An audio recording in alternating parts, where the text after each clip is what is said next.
Good morning, ladies and gentlemen. We've now come to the point of the trial where we have two witnesses that are uncontested. These witnesses are uncontested because it is the state's position of the case that the victim had been murdered before the defendant left town. These are two witnesses attempting to establish an alibi later at the inn in Boston where he was staying and where he sent the postcard. I will read their testimony to you from their affidavit, period. This happens often when, in a trial, witnesses that are uncontested often give evidence through deposition, and then someone else reads that deposition into the record. I will now read this deposition into the record. This comes from an affiant who was the innkeeper in Boston at the time of the defendant's arrival.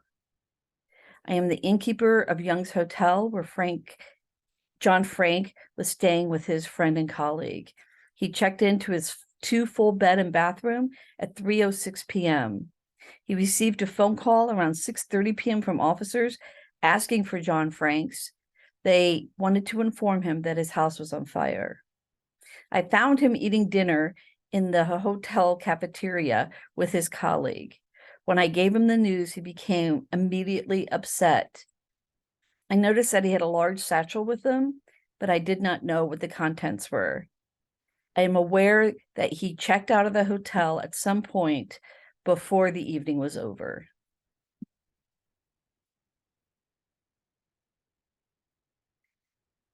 I will now read the affidavit from the waitress at that same hotel.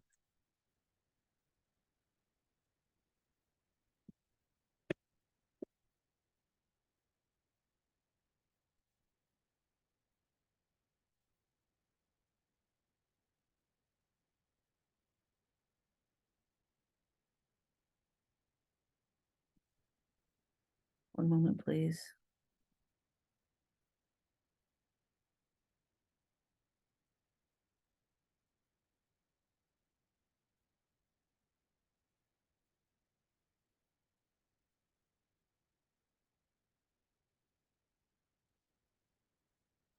Ellen Connor, being duly sworn and deposes and states that under the penalty of perjury, that she is presently a 23-year-old who lives at 638 South Richmond, outside of Boston.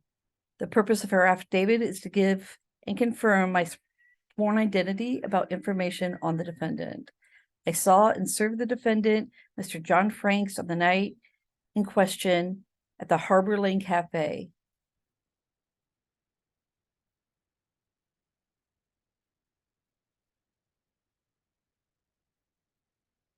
He received his meal of a salad and soup, and while he was waiting for the food to arrive, he received a phone call. That phone call then generated a reaction from him concerning news that he received. It was apparent that the news was distressing. He cried hysterically, but appeared to be overreaching, period. He had a large satchel with him, but I am unaware of its contents. I hereby swear and affirm that the information above is true and accurate and complete to the best of the knowledge, and have no relevant information has been omitted. Signed this date by Ella Connor.